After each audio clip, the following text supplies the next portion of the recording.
ในพื้นที่เกาะของจังหวัด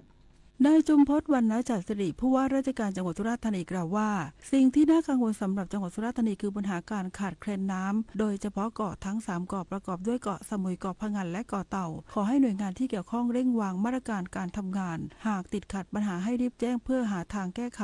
รวมทั้งพื้นที่บนบกให้หัวหน้าสำนักงานป้องกันและบรรเทาสาธารณภัยเตรียมตั้งศูนย์แก้ปัญหาภัยแล้งรอไว้ก่อนบางพื้นที่ยังไม่ประกาศเป็นพื้นที่ภัยพิบัติยังสามารถใช้งบป้องกันได้อยู่ให้เร่งสำรวจพื้นที่ว่าที่ใดสามารถดำเนินการได้ทันทีเพื่อเตรียมการโดยเฉพาะพื้นที่ที่เคยมีแอ่งน้ำเดิมพื้นที่ใดที่มีปัญหาในการระบายน้ำอีกทั้งให้เตรียมการกักเก็บน้ำไว้ใช้สำหรับทั้งการอุปโภคและการเกษตรและติดตามข่าวอากาศอย่างใกล้ชิดโดยมอบหมายให้หัวหน้าสำนักงานป้องกันและบรรเทาสาธารณภัยจังหวัดสุราษฎร์ธานีจะทำคำสั่งและการทำงานการประชุมหน่วยงานที่เกี่ยวข้องโดยเร็วที่สุดทั้งนี้ผู้ว่าราชการจังหวัดสุราษฎร์ธานีประธานบอร์ดการประปาส่วนภูมิภาคกล่าวว่าปัญหาน้ำไม่พอใช้ในพื้นที่เกาะสมุยเกาะพะงันและเกาะเต่านั้นจะมีการประสานไปยังการประปาส่วนภูมิภาคขอใช้น้ำบางส่วนจากจังหวัดชุมพรเพื่อไปเติมที่เกาะเต่าดาราสืบศรีสุขทีมข่าวสวทสุราษฎร์ธานีรายงานจังหวัดนราธิวาสเตรียมพร้อมรับสถานการณ์ฤดูฝนเฝ้าระวังพื้นที่เสี่ยงน้ำท่วมครบทั้ง13อำเภอนายบุญช่วยหอมยามเย็นผู้ว่าราชการจังหวัดนราธิวาสเปิดเผยว่าสำนักงานชลประทานที่17ได้เตรียมความพร้อมรับสถานการณ์ฤดูฝนตามมาตรการของสำนักงานทรัพยากรน้ำแห่งชาติหรือสทนช.โดยมีการคาดการณ์และเฝ้าระวังพื้นที่เสี่ยงอุทกภัยทั้งพื้นที่ลุ่มต่ำริมแม่น้ำบางนาราครอบคลุม4อำเภอพื้นที่ลุ่มต่ำริมแม่น้ำโกลกครอบคลุม2อำเภอพื้นที่ลุ่มต่ำริมแม่น้ำสายบุรีครอบคลุม2อำเภอพื้นที่ลุ่มต่ำริมคลองยะกังในตำบลสยงมัดอำเภอระแงะรวมถึงพื้นที่ลุ่มต่ำและเขตชุมชนในทั้ง13อำเภอของจังหวัดนราธิวาสขณะเดียวกันได้จัดเตรียมแผนเผชิญเหตุตรวจสอบความพร้อมของอาคารชลประทาน59แห่งกำจัดวัชพืชขุดลอกตะกอนและตรวจสอบสิ่งกีดขวางทางน้ำเพื่อเพิ่มประสิทธิภาพการระบายน้ำพร้อมควบคุมอาคารชลประทานช่องน้ำในพื้นที่เสี่ยงพร้อมเน้นย้ำให้หน่วยงานที่เกี่ยวข้องเร่งเตรียมความพร้อมล่วงหน้าโดยติดตามสถานการณ์น้ำและสภาพอากาศอย่างใกล้ชิดจัดเตรียมเครื่องจักรเครื่องมือและกำลังเจ้าหน้าที่ให้สามารถเข้าดำเนินการและให้ความช่วยเหลือประชาชนได้ทันทีหากเกิดสถานการณ์ปพิชานันท์เทพรักษ์สวทนราธิวาสรายงานคิดจะใช้คิดถึงอนาคตช่วยกันลดช่วยกันประหยัดพลังงานจบข่าวคณิษฐายิ้มดีอ่านรับฟังข่าวครั้งต่อไปเวลา 11 นาฬิกาค่ะติดตามข่าวที่นำเสนอไปแล้วได้ที่ www.thainews.prd.go.th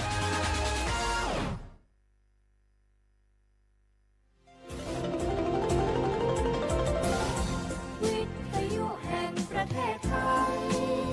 ให้ความรู้คู่ความสุข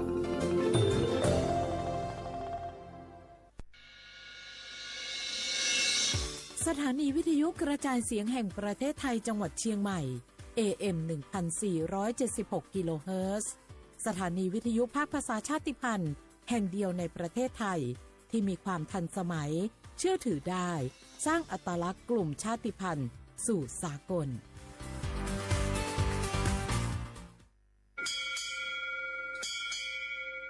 โอโบดะจ้าโอมิชเปอร์เหมือสุงคาบอกว่าย้อซงอุดูธรรมาสถานีวิทยุภาษาชาติพันธุ์แห่งเดียวในประเทศไทยทันสมัยเชื่อถือได้แล้วพบกันที่สวทเชียงใหม่ AM 1476 กิโลเฮิรตซ์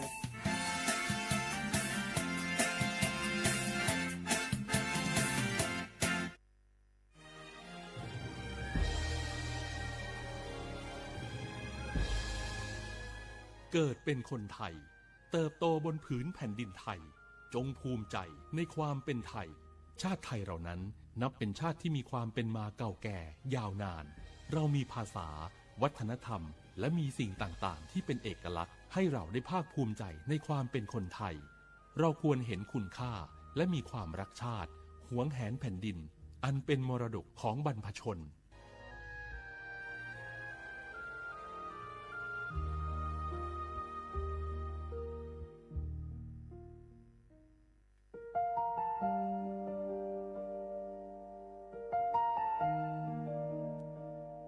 อน้อมเกล้าถวายอาลัย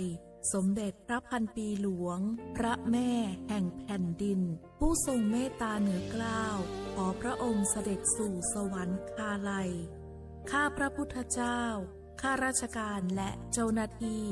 สถานีวิทยุกระจายเสียงแห่งประเทศไทยจังหวัดเชียงใหม่กรมประชาสัมพันธ์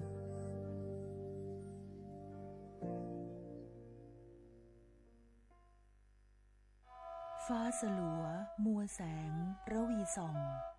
นกหยุดร้องวังเวงให้เงียบเหงามองฟ้าวันนี้เป็นสีเทาอกประชาหมองเศร้าระทมสวงด้วยพระราชธิดาพระองค์ใหญ่เสด็จคันไลสู่แดนสวง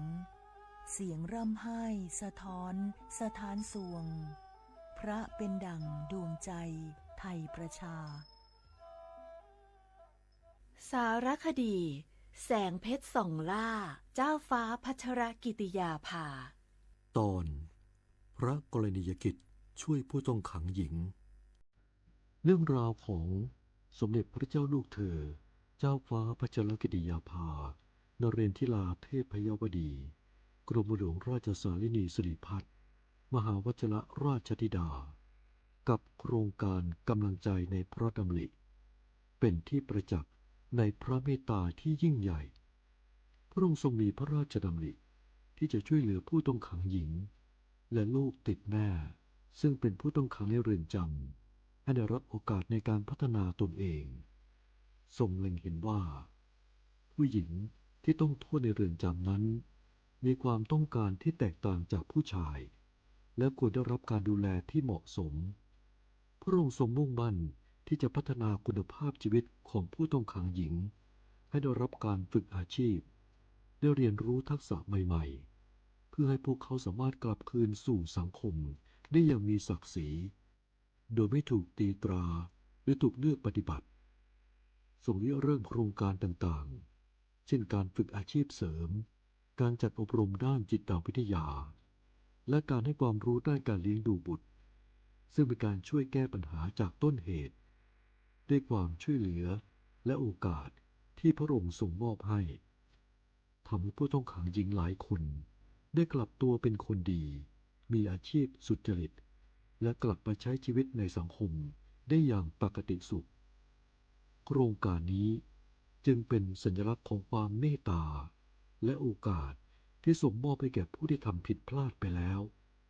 แต่ยังคงมีความหวังที่จะกลับมาทำสิ่งดีๆเพื่อตัวเองและสังคมโครงการกำลังใจในพระดำริคือน้ำพระทัยอันยิ่งใหญ่ที่สมเด็จพระเจ้าลูกเธอเจ้าฟ้าพัชรกิติยาภานเรนทิราเทพยวดีกรมหลวงราชสารินีสิริพัฒน์มหาวชิรราชธิดาพระราชทานแก่ผู้ต้องขังหญิงขอให้แสงแห่งความเมตตานี้สถิตอยู่ในความทรงจำของประสบกนิกรไทยตลอดไป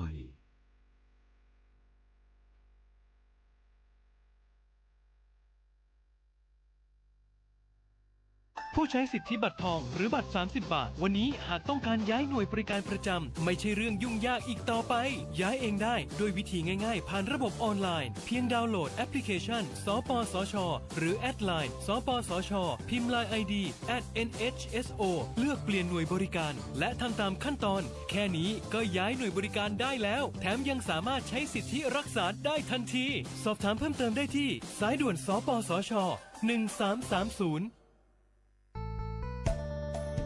สถานีวิทยุกระจายเสียงแห่งประเทศไทยจังหวัดเชียงใหม่กรมประชาสัมพันธ์ประกาศรับสมัครบุคคลเป็นลูกจ้างเหมาบริการตำแหน่งพนักงานกระจายเสียงภาษาเมียนจำนวน1 อัตราเพื่อเป็นตัวแทนนำข่าวสารร่วมพัฒนาคุณภาพชีวิตชาวเมียนและเผยแพร่วัฒนธรรมท้องถิ่นให้เป็นที่รู้จักผู้สนใจยื่นใบสมัครด้วยตนเองได้ที่งานธุรการสถานีวิทยุกระจายเสียงแห่งประเทศไทยจังหวัดเชียงใหม่ตำบลช้างคลานอำเภอเมืองจังหวัดเชียงใหม่ตั้งแต่บัดนี้เป็นต้นไปสอบถามข้อมูลเพิ่มเติมได้ที่053 276 068ในวันและเวลาราชการ มั่งเลี้ยวเอาเก่งเศร้าก็ร่วมเป็นเจ้าภาพงานระดับโลกจัดขึ้นในประเทศไทยการประชุมสภาผู้ว่าการกองทุนการเงินระหว่างประเทศและกลุ่มธนาคารโลก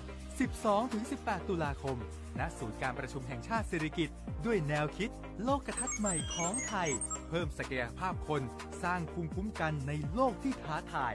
มาร่วมเป็นส่วนหนึ่งของการประชุมครั้งประวัติศาสตร์เพื่อปรับตัวสู่อนาคตร่วมกันอย่างมั่นคง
lấy an bò mẹ má có hình dấu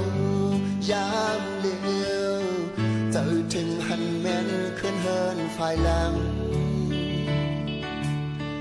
dàn hương có cọp ngáo chóm hôm pan quay lệ hư để lấy đốc kín màย้อน sang từ caoย้อน สู่หาอยู่มาดาปีตุพงเงาอย่างนั้นปอดังแม่ลึกใจก้อมคุกเข้าไว้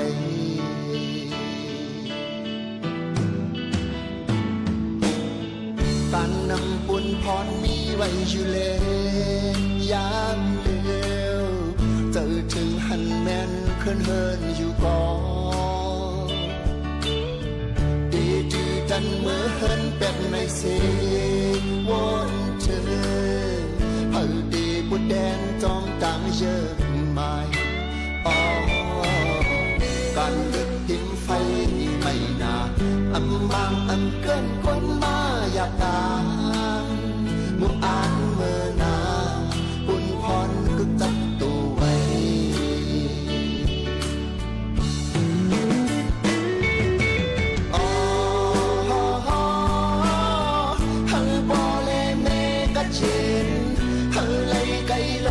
ลองยังเพ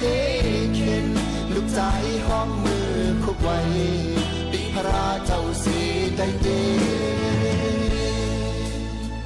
ฝันหันบ่แม่มานั่งจำเสดังลาเฮาหมอทุกแม่นหิมห้องจำเฮาเฮาหมออิงบุญพระเจ้าสิเลตราเจ้าสังฆาเลขัวนัดดองเอาอำปล่อยตกความป่อนสอนมาดาปีทุกพงเอาอย่างนั้นบ่ดังแม่ลูกใจความคุกเข้าไว้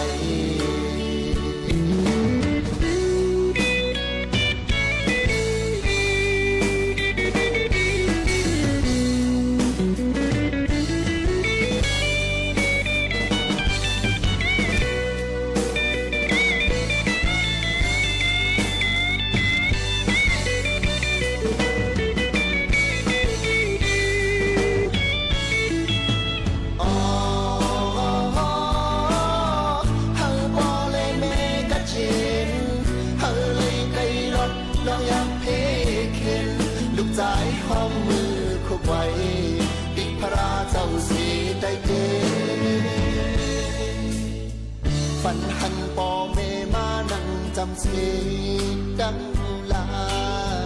เฮาหมอทุกแม่นอิ่มหอมจำเฮา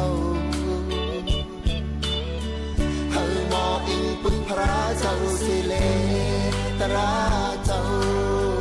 สังขาและขัวนักดองเอาอำปล่อยตกความบ่อนสอนมากาบีลูกพุ่งเอาจะนั้น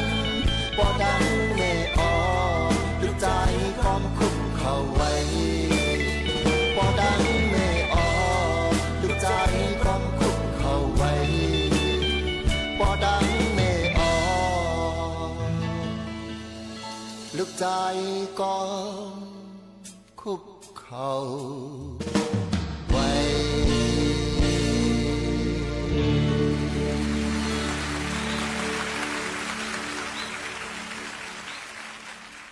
เมื่อสูงพี่น้องพูงินทอมเขาตั้งเสียงกูกอกูกวนค่ะทบกันในตอนการผ่าสาวอ้ำไตห้องปล่อยเสียงกิ้งใหม่ AM 147กิโลเฮิรตซ์ค่ะเมื่อในถึงมาวันอาทิตย์ที่9 เดือนธันวาคม2เหงปลาย26ปีได้2เหง1ปากปลาย20ปีก็จะเนียน3ปากปลาย88คู่อยู่จำกันที่ในเจย้อนสู้ปันพี่น้องเขาอยู่ลีกลางอย่างพี่เขียนกันกูกอกูกวนในค่ะพบทบจำกันตีในเตเลทอมบ้ารังธรรมตลาฝักตนยินจุดถึงพี่น้องเขาอยู่ค่ะแคนดอกไปหมู่ว่างปันยังยืนนำซื้อกันค่ะ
เอาค่ะก็แม่มาถ่อมด้วยเปิ้นฮู้ตั้งหันฝากตอนโจถึงป่อแม่ปีๆน้องๆเขาก่อนค่ะเข้ามาในข้าวฝนค่ะนะมันก็ได้มีเห็บออกมา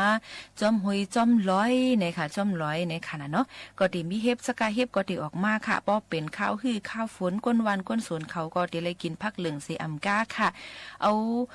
กว่าขายเลยป้าในกัดในซาเชียงลูกก่อนค่ะนะป้อกว่าแอลแลในเถินป้อกว่าแอลแลในเถินเนื้อปาดแล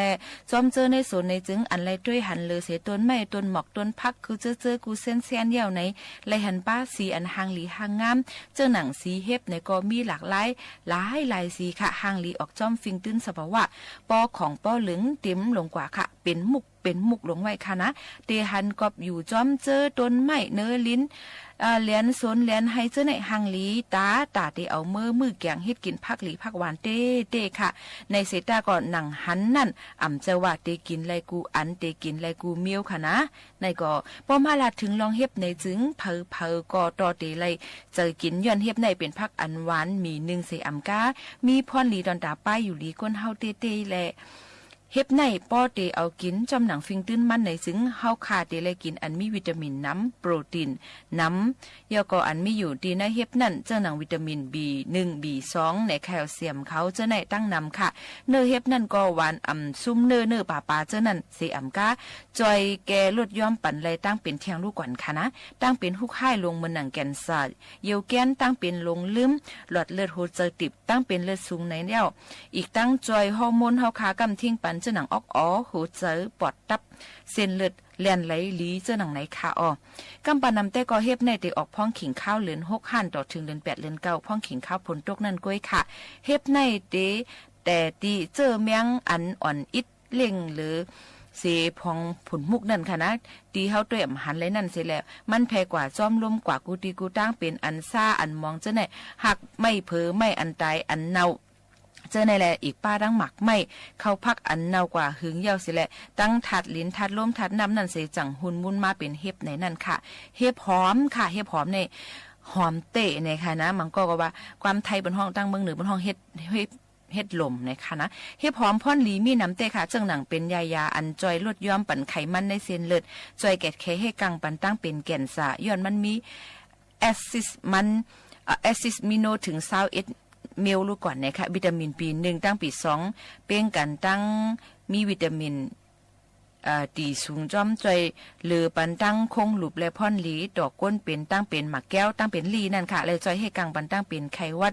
จอยหอมงหลุบและเคียวเฮาแข็งแรงลีค่ะจอยแก่ปันป้าต้องยิงต้องกำบัดเจในไรเทียงลูกก่อนนะคะนะเฮ็บหยิบยูค่ะเฮ็บหูแมวในเฮ็บหยิบยูในซ้ำเป็นเมียวคาร์โบไฮเดรตในค่ะนะย้อนเฮ็ดเฮาเม็ดเลือดขาวน้ำจอยเฮ็ดเฮาเม็ดเลือดขาวน้ำปันพ่อนหลีตอนตาผู้อายุใหญ่น้ำจอยให้อังกาตัวคิงเฮาแก่นแข็งมีแห้งสีอำกาจอยหัวมุ้งปัน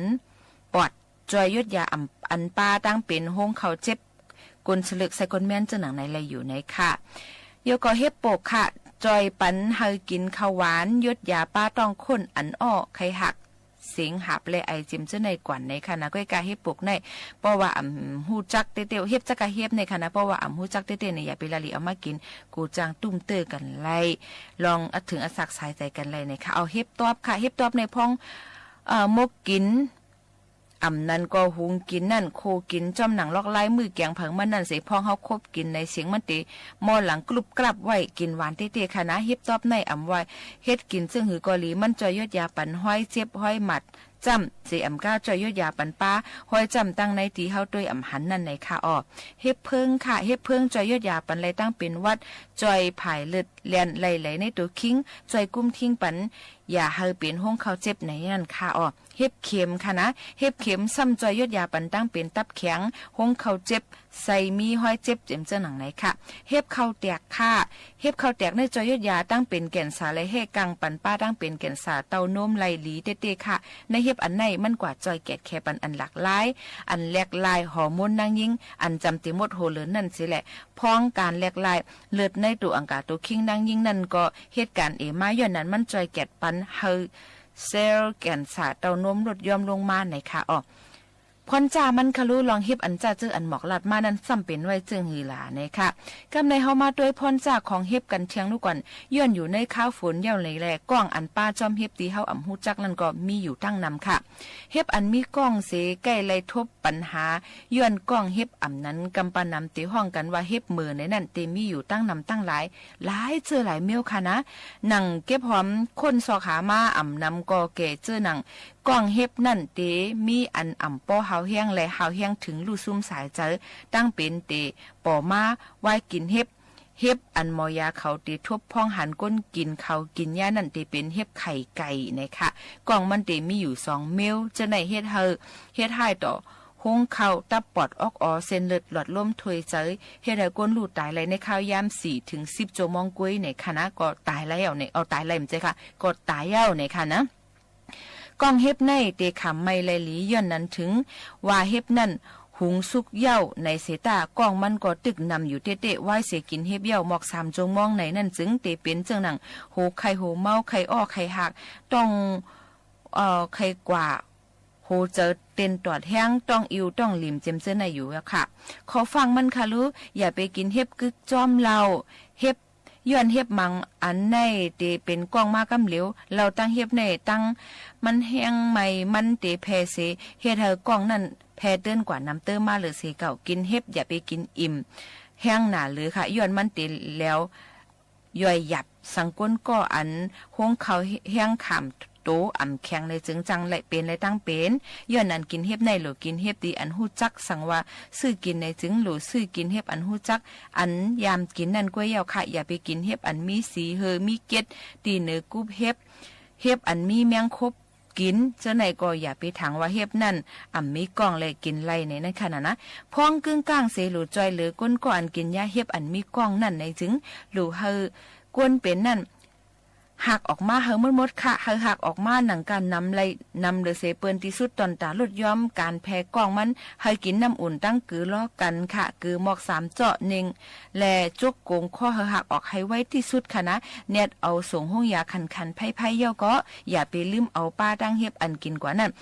กว่าเนบันโมยาสังตึกกึดไว้อยู่จึงเอากว่าเนติโมยาเขาค่ะเงาลายจุกโกงข้อหักเจ้าไหนตีอ่ำไล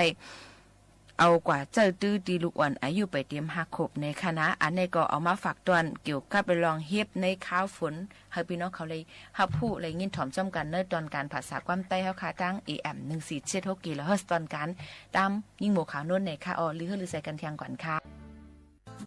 บ่นั้นจึงบ่ไหนเข้าว่าอันว่าในต่างเผยไว้บ่ไหนแต่สังขารเขาจะไว้จากคนเฮิรนปะเนาะสังคือว่าคนเฮิรนก็เลยเข้าว่าบ่ไหนแต่เฮ็ดอะไรเฮ็ดนั่นได้ถึงที่ไรเฮ็ดบ่ไหนไอ้เขียนไม่เฮ็ดเราคือนั่นหนูปิกมดไปเฮาหนูอึบเขาต้มเขามดไปเสียเนาะอันนั้นไหนลองเข้าว่าสาได้เป็นลองตั้งได้ยะเนาะกุยกะวันนั้นสีตาไหนก็ไหนกับปันมาเหลียวในซ้ำเพราะว่าเข้าว่าสามาเยอะเพราะว่าไหนก็ไหนจะเป็นตะกะเฮาจะเป็นพวกมีหอเขาไหนก็ซ้ำเหลียวว่าไหนสักวันกันเข้าว่าสาซ้อมมากันนี่ครับนอนกันนอนจ้องในสังเฮ็ดมาว่าไหนเฮ็ดมาอย่าป้อว่าละทางบ้านนอนกันนอนจ้องแถมว่าไหนป้อว่าซ้ำเมียก็ไม่ได้ฮะนอนจ้องเมียวะนอนในว่าไงวะป้อไหนก็ไหนพิงทุ่งเล่นจับมาก็ไม่ได้วันกันเข้าว่าสาเฮ็ดไหนก็ไหนหนอป้วนเขาก็หนอใช่ฮะเฮ็ดไหนมาจ้องกันไหนก็ไม่ได้กุยกะอันคนเขามาเข้าว่าสาได้บอกว่ามานอนกันนอนจ้องก็เองได้ว่าเข้าว่าสาอันเข้าว่าสารเต้นมันได้เป็นยาสังฆาเขาเจ้าอันว่าไหนแค่ดอบุษในสินเขาวันกันตองไว้เนาะ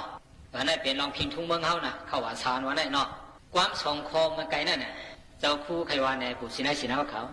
พระเปลี่ยนเจ้าได้1ว่าต่อเช้าว่าได้ซ้ำใจสังฆาท่านเขาเจ้ากว่าวันไต้วันหรือเขาโหดละ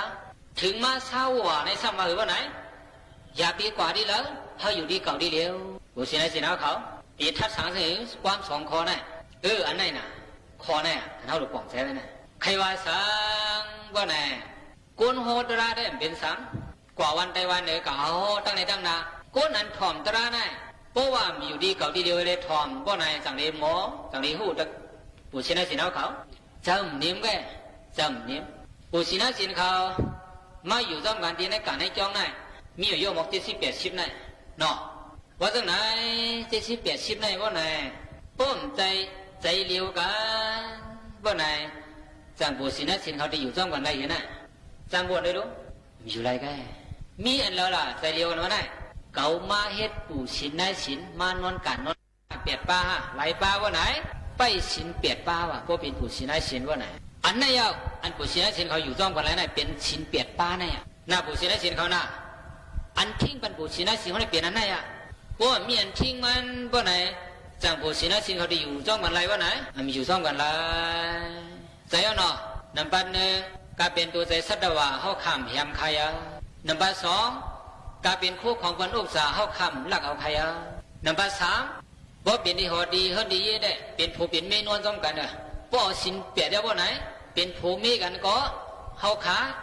นอนจ้องกันขายอัปปรามาเสียเวเป็นข้อนั้นนับปันสี่ก็เป็นความเป็ดความเหรียญความป้องความเทิดความหลักความในรองในตาเนี่ยเข้าคำลาดขายามูสาวัตะนำปะทะกาเป็นน้ำเหล้าน้ำเมากาเป็นเครื่องเมาทั้งหมดทั้งสิ่งเข้าขานสุ่มสวดขายาว่าเป็นไอ้ได้สิริกรมก็หลุดกันว่าได้เต็มมันก็เข้าบ้านทั้งเมาลุงนั่นเนาะให้ดูเลยว่าเจ้าคู่กันหลุดไปเมาเต้เลยแล่นหลุดตัวถึงมาเลี้ยวนั่นน่ะเนาะคุยกับจะมักได้ของเมาหมดเลยว่าเป็นไอ้ได้หลุดได้แค่ดีนะเขาว่าเนาะคุยกับพวกจับยืนในของจังมือกันใจฮะนำปะทบพ่อปันพระเป็นสวะโปตาวันใจกว่า2 นิ้วว่าไหนก็กลายเป็นอาหารการกินไว้วันเฮาขากินสังขยา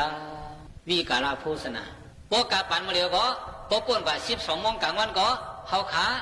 กินสังขยาได้เป็นสินหมาย6สินหมาย7ลูกผู้สินสินเขาเป็นหาว่าไหนฮะลองกาลองแหวนลองห้องความลองไห้ตึงลองเล่นกีตาร์ลองห้องคาราโอเกะลองปักหมอกลองตามุนลองตาน้ำหอมลองเฮ็ดหางเฮาข้ามเฮ็ดสังสิเมียวขายานาจากีตะวาริตะวิสุกะทัศนะมลากันทาวิริบานะความยาวๆนั่นน่ะเป็นอันไหนอ่ะเสียเนาะเฮาข้ามกาขายาปืนกาเขาข้ามด้วยขายาเขาข้ามห้องเพลงขายาปืนห้องเขาข้ามถ่อมขายาวะเสียว่ากาเป็นเครื่องต่อยเครื่องตึงเขาข้ามเฮียงขายาวะหมอกกลมปักขายาวะมุนกลมตาขายาวะน้ำหอมกลมตาขายาวะลองเฮ็ดหางทั้งหมดทั้งสิ่งเขาข้ามเฮ็ดสังขยาเงื่องเวขายาได้เป็นสินหมาย7เสียเนาะสินหมาย8ลูกผู้สินสินเขาปกษาเสียนะมาเสียนะอันเป็นที่สูงที่เม็ดอันเปิ้นเอาเงินเอาคำเฮ็ดไว้เขาข้ามกันนั่งกันนอนขายาเดี๋ยวเสียนั่นกาก้นอันมีวายหรือเขาก้นเท่าก้นเกศหรือเขาฉะนั้นก็เขาคาเต็มไก่อยู่เนื้อสูงหรือเขาที่ขายาสินไหลป้าผู้สินสินเขาอันมาไปที่ไหนวะไหนสิน8 ป้าปีนั้นได้เอาสิน8 ป้านะอันไหนน่ะอันไปบรรพุสินให้สินเขา8 ป้าเนี่ยน่ะคิงในก็ไปสิน8 ป้านายปุ่นก็ไปสิน8 ป้าบ่ไหนไปอยู่กูโกกูโกนบ่ไหนผู้สินให้สินเขาสัมมานีมือบ่ไหนนิมวดนายนิมวดป้อมไปดูบ่ไหนป้อมไปอยู่นิมล่ะสุขสังหมดกันนะป้อมไปสินให้บ่ไหนว่าก็เพราะว่าอยู่ที่หอที่เฮิรนที่เย่น่ะมันสุกยุงกูสำเชียนเปิงกัดไล่ฮอดไล่ไม่ได้สิแล้วนายนางฮือตีกัดตีเย็นไหนสูแก่สูข้าวไหนวันหนึ่งเต็มในบ่ไหนวันกันมาหับเอาสินเปียดเสียแล้วนอนตีกันดีจ้องไหนหน้าบุสินให้เสียเนาะเขาหน้าเข้าใจหรือความเขาไหนเข้าใจเอาสินเปียดไหนตั้งเอาสินเปียดที่มือกลางไหนมาต่อถึงว่าผู้กลางไหนอย่าไปปั่นมันหงมันหายสินเปียดเมื่อไกลนั่นหน้าบุสินให้เสียเขาหน้ากำลังสุดนั่งอยู่นอนอยู่มองปอกยุงมาครบบ่ไหนก็ดีไรอยู่บ่ไหนตาวันเมื่อไหนตีไรหอเปียดก็อย่าเบกะตบให้มันตายเพราะว่าสั่งถูกเลยมือก็ตบเลยยุงอ่อนตัวนั้นตายว่าไหนก็เสียนันรู้ว่าไหนปานาดิบาตารู้คำเดียวหน้าบุสินให้สินเขาหน้าอย่าไปถามว่าเขาป้าใส่ลูกโม่มันครบเลยก็เห็นแต่การตายก็หลงสินไม้หนึ่งคว้างมันไรนะใส่ห้าบุสินให้สินเขาหน้าพอหักสินหนึ่งก็เป็นหาว่าไหนจังเปียดว่ากว่าหมดแล้วว่าเกิดทางผู้สินให้สินเขาว่ามีเสียหลายฮะว่าไหนหลายวันไงว่าไหนมาไปสินเปียด1 ปาดตั้ง1 วันไงผู้สินให้สินเขาว่าเยื่อนเหรอมันไหลมีผู้สินให้สินเขาว่าเยื่อนอะไรวันเหลียวไงมาผูกกลางไหนมาพวกไหนก็เป็นหาว่าไหนพอโดดถึงมาผูกแล้วพังป้วนเปลี่ยนเหตุป้าพวกไหนก็สินเปียดเตรียมยาวสาธุเอาลำเงินนั่นไปสาธุเอามาผูกกลางไหนล่ะหน้าผู้สินให้สินเขาหน้า เฮาหาจะเป็นผู้ชนะศีลกูขี้กูนายกูยิงกูใจตั้งหมดตั้งเสียงไหนศีล8อันเจ้าสามีสอนบันกลางไหนมานั่นจับหางจับตัวกูขี้กูนายน่ะเมื่อเดี๋ยวไหนบอกว่ามันดีไหนวะศีล8อันมันอยู่ไหน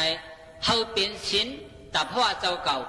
วนเมื่อแล้วก็เฮาเกี่ยวเสื้อเหมือนนั่นจึงคือละพวกนายใครลาในข้อหนึ่งเฮาอายุยาวยืนกูโก้ละกูชนะศีลเฮาเขาซึ่งไหนน่ะเฮาอาศักยาวกูโก้ละวันอันเฮาจำปีตายมานาน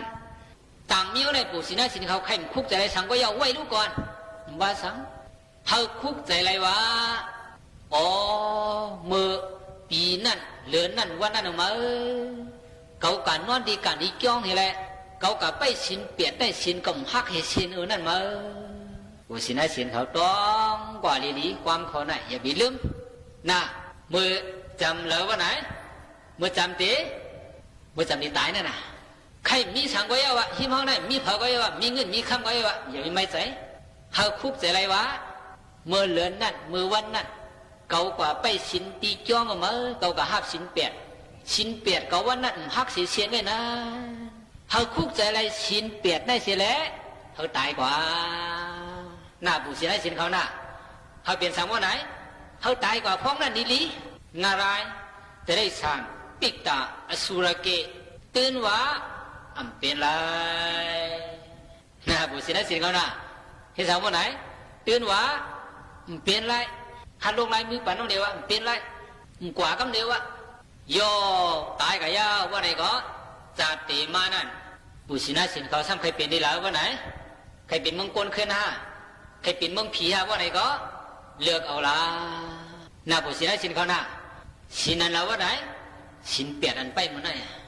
ที่ส่งกับบันซึ่งนั้นนั่นไหนฮะผู้เสียในเสียเขาดีนะฮะว่าไหนอาลูป้ป่องใจเนี่ยมันดีหั่นใจหนากับเพราะว่าเขามันขำหยาบ1วันไหนมาขำเอาสินเปียดเสียได้ขำอึบเขาคำ1วันไหนเป็นน้ำว่าไหนมันดีหั่นใจหนาเพราะว่าเขาหนาจับได้ก็จำนี้ตายก็ไม่ได้กูสังตายก็จัดเตมาก็เป็นสังว่าไหนช่างกับถึงดีลีเที่ยงน่ะผมเลี้ยผู้เสียในเสียเขาว่าไหนอันไหนน่ะเจ้าคู่ใครว่าไปดีๆอย่าไปมันหงมันหายสินเปียดอันไหนโยเขาว่าเจ็บมันมาผูกเย้าไปยาวสินเปียดว่าเต็มไปยาวว่าไหนปู่ศรีนาสินเขาตีนอนกลางคำมาแล้วก็ขึ้นวนนี่กูคำหรออะโลมือวันเขาว่าได้สินเขามันเอามันสินเปียดเขาปีได้ได้ก็หักมันกูเปียวมั้งปีกายก็มันปีได้ก็มันมัน2 มันเอาให้เขาได้สินเปียดเขาว่าไหน1วน1นี้เสื้อใจเพราะว่าเขามากันเลยฮะน่าปู่ศรีนาสินเขาเนาะใจซึ่งนั้นว่าไหนอันไหนน่ะบอกว่าสินอันเขาไปไหนสินเปียดอันเขาไปไหนตีเฮ็ดเขาเลยซื้อเลยมวนเลยแก่ละเสียเนี่ยสินั้นน่ะเนาะเพราะว่าเขาเลยเฮ็ดไว้ว่าไหนผู้สินะสินะเขาจังเขาจังวนต้องเปิดว่าไหนจังวนนะก็พวกในไปเฮือมันนั่นน่ะ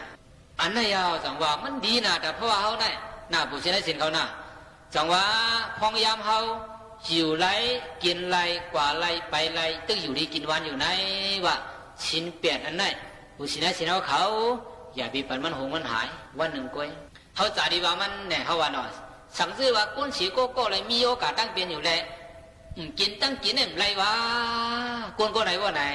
จังมันนี่ไปสินเปลี่ยนไรอยู่บุสินไหนสินเขาจังวนได้รู้ไปเลยนะสังซื้อว่ากุ้นสีโก้ก็เลยมีโอกาสตั้งเป็นอยู่แล้วกินตั้งกินเนี่ยไรวะกุ้นก็ไหนว่าไหนจังมันนี่ไปสินเปลี่ยนไรอยู่บุสินไหนสินเขาจังวนได้รู้ไปเลยนะ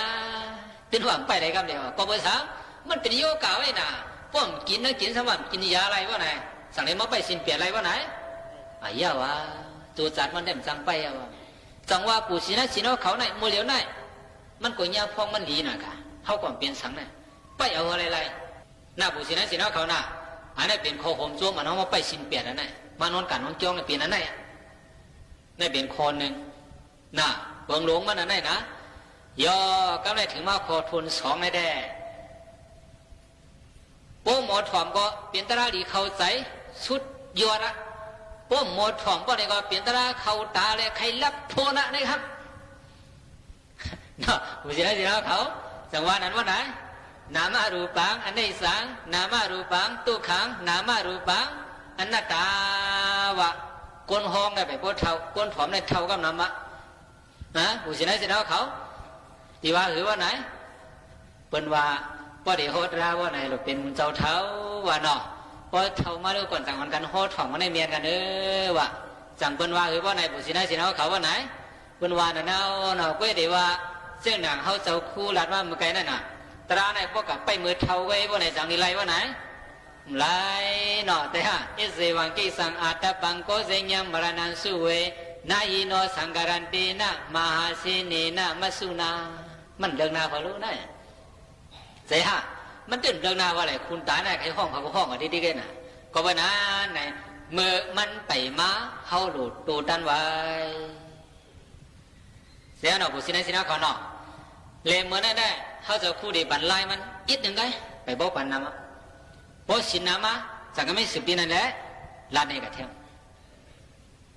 หนึ่งวันไหนผู้สินเขาอ่อนกันนางภาวนาจอมกันเดนในมีหลายข้าวอาสาร3ข้าวเสียเนาะ3ข้าววันน่ะ1ข้าวหลายชั่วโมง30 นาทีก็หน่อย1ชั่วโมงมี1 วัน3ข้าว1ข้าวซ้ำ130 นาทีพวกไหนก็เขาได้ไรนางภาวนา1 ชั่วโมงครึ่งเพราะว่าถึงข้าวมันมาเลยเข่าเหี่ยวยาวห้องกันมายาวพวกไหนอ่อนกันมาน้ำตีพอดีมันบนหนังยาวบนไหนตามหนังเขาหมอนหนังนั่นหนังเขาสบายใส่ดีๆไว้เอวซื่อๆไว้คอซื่อๆบนยาวบนไหนก็รับตาลงลอยๆบนรับตาลงยาวบนไหนถอยใจปันมันอย่าเบ็ดถอยไว้อย่าเบ็ดตั้งใจถอยเทิมเอาเปิงมันเปลี่ยนวะถวยใจบันมันมาปดถวยใจมันยาวว่าไหนล้มถวยใจออกนั่นเฮามีตั้งหูจอมวะถวยออกล้มมันขึ้นถวยเขานั่นเฮามีตั้งหูจอมวะถวยเขาผู้สินะสินะเขาตีอันคู่หลังเขาถวยเขาถวยออกนั่นสั่งผู้สินะสินเขาตีเฮ็ดไรหรือการสองเมียวนั่นร่วมถอยออกนั่นเขาหูวะถอยออกร่วมถอยเขานั่นเขาหูวะถอยเขาหลายเมียวไปวันไหน2 เมียวไปมานั่ง1ข้าวได้30 นาที30 นาทีนั่นอย่าไปตุ้ย30 เมียวอย่าไปอ้วน30 เมียวเขาหูจอมวะถวยเขาถวยออกหลายเมียวไว้ผู้เสียในใจเขา2 เมียวไปการดังเมียวอย่าไปเฮ็ดซ้ำพอยามดังนั้นกุยกะวันนั้นเสียตาไหนก็ไหนมองพอเขาดึกถวยเขาถวยออกก็ไหนเสียงเบิ้ลแฮมเสียงตุกตุกตักตักตั้งนอนในสังมีมาดังยินเนี่ยว่าไหนจะเอาพวกมาที่นั่นกำเนี่ยเป็นสังพวกมาก็เยอะเรียกว่าขึ้นมาขึ้นถวยเขาถวยออกจังบุษินะสินเขาได้เฮ็ดอะไร2 เมียวน่ะฮะ30 นาทีน่ะอย่าไปกะว่นดังเมียวอย่าไปตุ้ยดังเมียวเฮาตุ้ยวะลมเขาลมออกไหลคอไว้ว่าไหน2 คอได้ก้อย2 คอได้ก้อยนำเสียตระดีปันกับมันน่ะหน้าบุษินะสินเขาน่ะไหลคอไว้ว่าไหน2 คอได้ก้อยขึ้นลาดในแทงกำเนี่ยกูบุษินะสินเขาซื้ออายุเก๋ซะนั่นบ่ต้องนี้ว่าถึงข้าวมันตัวยาวห้องกันยาวว่าไหนมันนางตีพอดีมันดีว่าหนังยาวว่าไหนไว้เอวสีไว้คอสีว่าอย่าว่าไหนรับตาลงลอยอย่าไปรับแหงว่าอย่าว่าไหนถวยใจปันมันว่าถวยใจมันยาวว่าไหนลมถวยออกนั่นเฮาหูวะเขาหูซึ่งหรือว่าไหนถวยออกลมถวยเขานั่นเขาหูจอมวะถวยเขาจังบุษินะสินเขาที่จอมอะไรคออ่อน2 คอน่ะป้อบุษินะสินเขาจอมเลย2 คออ่อนไหนกันน่ะมันตีลีกาหือตีเข้มกาหือตีแก่กาหืออันว่าไหนสินเดมาดูก่อนเขาจะพูดกับมิลาในแท้ปัดสินได้ยกบุษินะสินเขาพึกไว้กันพึ่งไว้หลายๆกันพึ่งอันไหนไว้ก็อย่าไปพึ่งดังเมียวถวยเขาถวยออกอันไหนก็พึ่งอันไหนก็กุยกะ บุษินะสินเอาเขาเสื้อยำเขาปังรามาเสื้อนั่นได้ใครพูดจะในกาก็เป็นสังบุษินะสินเอาเขาเสื้อไปยำเขาปังรามาสิติไปยำนางอาถูกมาสิติเสื้อนั่นได้ใครเอาด้วยสองคอในก็ยะถอยเขาถอยออกตัวว่าถึงว่าผู้ก่อนเป็นทั้งอ่ำลูกเสียและถอยเข้าถอยออกตัวก็2-3 นาทีก่อนเป็นทั้งดังนี้ที่เสียหนอที่ลาดในพรดีมันมีหนึ่งมันดีก็คืออันว่าไงมือพระเป็นเจ้าที่เป็นพระนั่นมหาสักเรปากใบ3เลือน6ใหม่14 คำมือผูกที่เป็นเลือนมนว่าไหนก็ไหนมันหนังจึงหนังคำไหนในพระเป็นเจ้าเพียดมาตรงหน้าที่มันเอาดีตัวไม่หยงปอที่นั่นพอยังเพียดมาในตรงหน้านั่นว่าไหนจากนี้ป่งนะมาอยู่มาหลู่เยียวยามันหลายมัดผู้ชนะสิเขายำยิน8 มัดเอาเยียวยา8 มัดนั่นเสร็จแล้วมาถึงดีตัวไม่หย่องปอทีคำเพราะว่ามาสื่อว่าไหนก็เยียวยา8 มัดนั่นยินเปลี่ย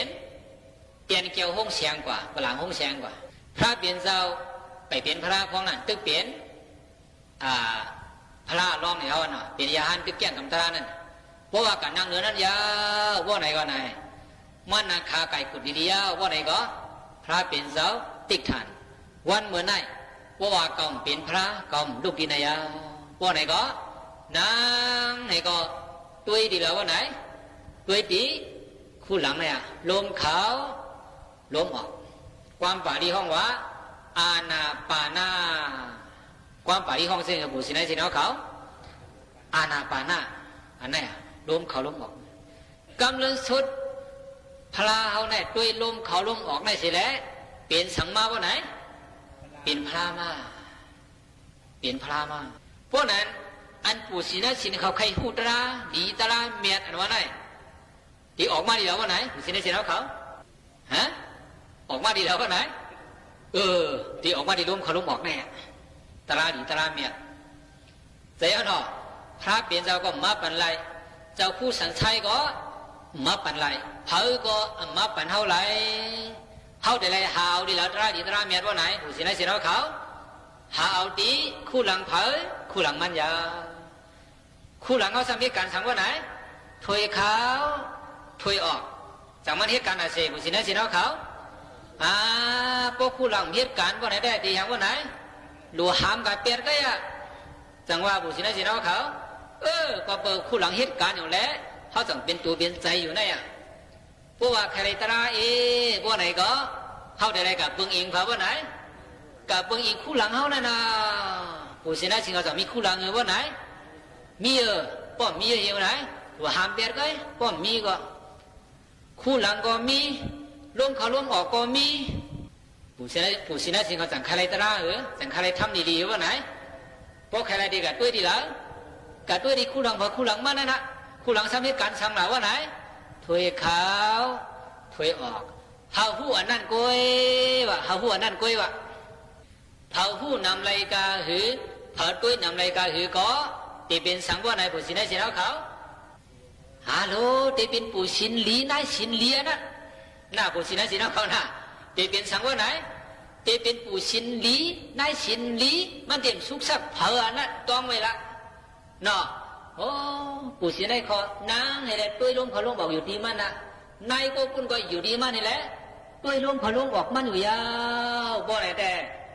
จังพอดีโมเหก็ฮะปู่ศินัยสินเขาว่าไหนใจโมก็โมกันเนี่ยอยู่โมตามเลยแหละอยู่โมตามเลยแหละอย่าไปว่า30 นาทีละเข้าเหลือก็เยอะวะ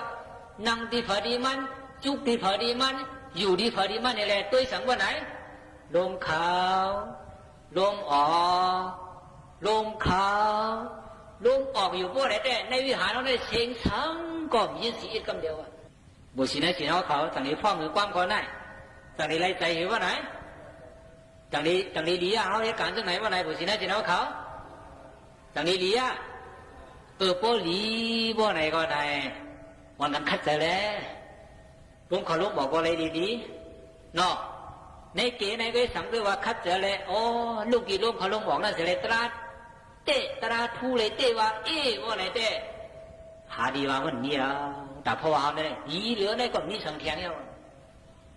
หน้าผู้ศินะสินเขาหน้าก็เพราะนั้นไหน วันเหมือนได้เต็มโบราณนะมั่วนะที่เราสงคอนี่ก็อย่างชินเปียดก็ไปเฮามันป่วยว่าไหนก็ล้มเขาล้มออกก็เอาอะไรล่ะน่าผู้สินะสิน้องเขาน่ะเพราะซึ่งไหนเสียงบ่ไหนเขาเป็นผู้สินะสิน้องกัน70-80ได้ก็เราก็ด้วยล้มเขาล้มออกอยู่ดีพอดีมันว่าบ่ไหนได้เขาหาหนังกันก็เจอเป้งกันเจอเหมือนกันแล้วอยู่ร่วมกันก็เจอเพียงเป้งกันบ่ไหนได้อยู่ร่วมกันก็ออกว่าก็มีปัญหาสังแล้วอยู่ร่วมกันก็เย็นๆกว่าอย่างวะน่าผู้สินะสิน้องเขาน่ะเพราะฉะนั้นเสียงบ่ไหนวันบ่ไหนได้เขาจะพูดอีกขึ้นไปของนั่นกันเนาะและเขาผู้สินะสิน้องเขาผู้ชิงผู้นายผู้หญิงผู้ชายดังบ่ดังเสียงชินเปียดอันเอามาคือนั่นก็อย่าปีปันมันหักมันหลุดมันห้ามเสียการระอาณาปานะล้มเขาล้มออกซึ่งเขาจะคู่หลับมาไหนก็ไหนสถานีวิทยุกระจายเสียงแห่งประเทศไทยและเครือข่ายทั่วประเทศเสนอข่าวต้นชั่วโมงรู้เร็วรู้จริงเกาะติดทุกสถานการณ์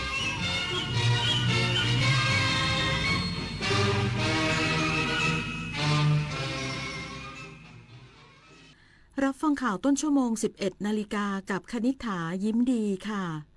กระทรวงศึกษาธิการและหน่วยงานที่เกี่ยวข้องเร่งฟื้นฟูจิตใจครูและนักเรียนหลังเหตุรุนแรงในจังหวัดนนทบุรี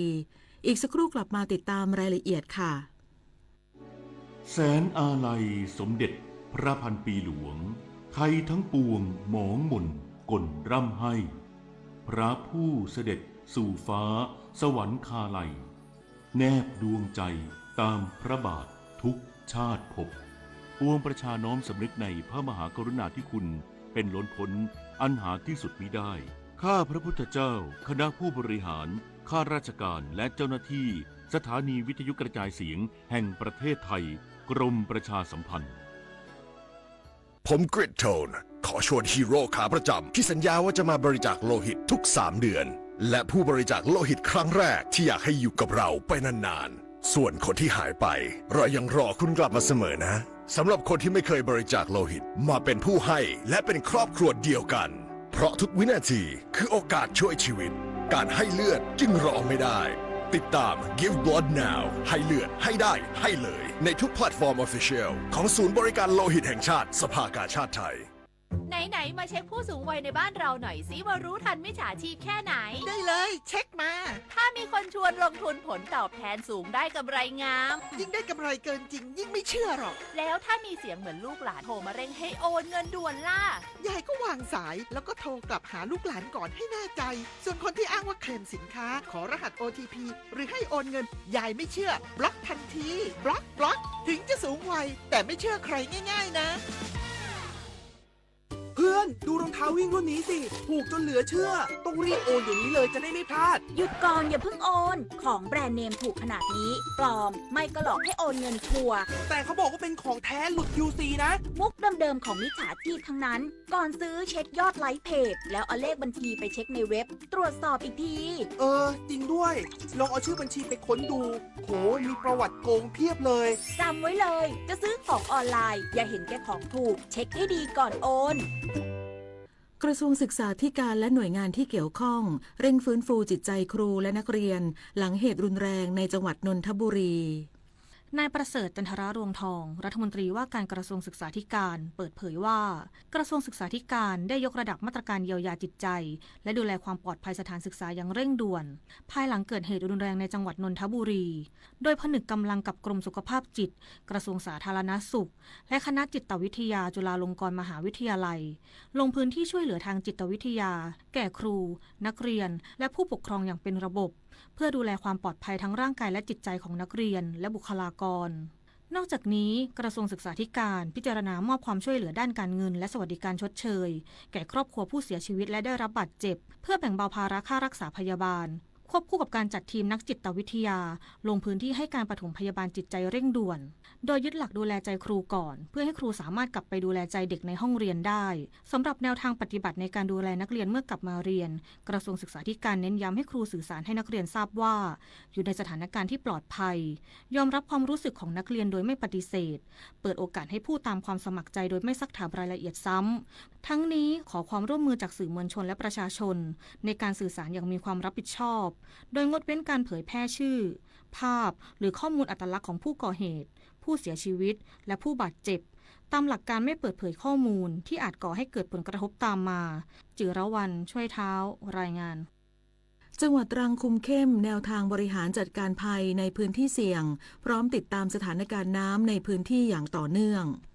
พันจ่าโทอนันต์บุญสำราญรองผู้ว่าราชการจังหวัดตรังเปิดเผยว่าจังหวัดตรังได้ติดตามสถานการณ์น้ำในพื้นที่อย่างต่อเนื่องพร้อมกำหนดแนวทางบริหารจัดการภัยในพื้นที่เสี่ยงพื้นที่ที่มีความอ่อนไหวน้ำท่วมซ้ำซากโดยเฉพาะพื้นที่ด้านหลังวัดแจ้งพื้นที่หมู่ที่1และหมู่ที่3ตำบลบางรักหลังสนามกีฬาทุ่งแจ้งพื้นที่ตำบลนาโต๊ะหมิงรอยต่ออำเภอสิเกาบริเวณ4แยกท่าปาบซึ่งรับน้ำจากเทือกเขาบรรทัดและไหลลงสู่คลองนางน้อยทางนี้จังหวัดตรังได้กำชับให้หน่วยงานที่เกี่ยวข้องได้ดำเนินการติดตั้งเครื่องสูบน้ำเพื่อเตรียมความพร้อมในการรับมือปัญหาน้ำท่วมในพื้นที่เสี่ยงดังกล่าวขณะที่สำนักงานป้องกันและบรรเทาสาธารณภัยจังหวัดตรังเตรียมความพร้อมทั้งเรื่องของรถบรรทุกเครื่องสูบน้ำระยะไกลเรือท้องแบนรถปฏิบัติการเคลื่อนย้ายผู้ประสบภัยรวมถึงประเมินสถานการณ์ภัยจัดทำบัญชีพื้นที่เสี่ยงน้ำท่วมซ้ำซากน้ำป่าไหลหลากและดินโคลนถล่มร่วมกับองค์กรปกครองส่วนท้องถิ่นต่างๆในพื้นที่ด้วย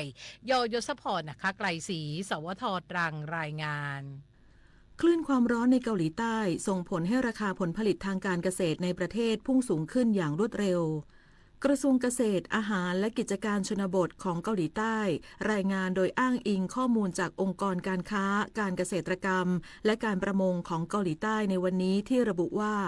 ราคาผลผลิตทางการเกษตรในเกาหลีใต้พุ่งสูงขึ้นอย่างรวดเร็วโดยราคาขายปลีกผักโขมพุ่งสูงถึงร้อยละ 152.3 เมื่อเทียบกับเดือนก่อนรวมถึงแตงกวาและผักกาดหอมซึ่งสาเหตุของราคาที่พุ่งสูงขึ้นนี้เป็นผลมาจากคลื่นความร้อนที่ยาวนานเนื่องจากผักใบเขียวมีความอ่อนไหวต่ออุณหภูมิสูงจนทำให้ปริมาณผลผลิตลดลงกระทรวงเกษตรอาหารและกิจการชนบทของเกาหลีใต้กล่าวเพิ่มเติมว่าสภาพอากาศร้อนจัดยังส่งผลกระทบต่อปศุสัตว์และฟาร์มเพาะเลี้ยงปลาโดยพบว่าสัตว์ปีกกว่าร้อยละ 95 ตายจากคลื่นความร้อนรวมถึงจำนวนปลาบริเวณชายฝั่งทะเลตายสะสมแล้วถึง 864,497 ตัวเนื่องจากอุณหภูมิผิวน้ำทะเลที่พุ่งสูงขึ้นอย่างต่อเนื่อง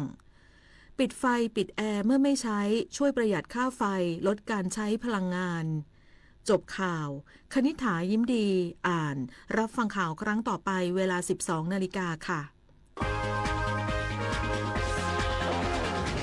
ติดตามข่าวที่นำเสนอไปแล้วได้ที่ www.thainews.prd.go.th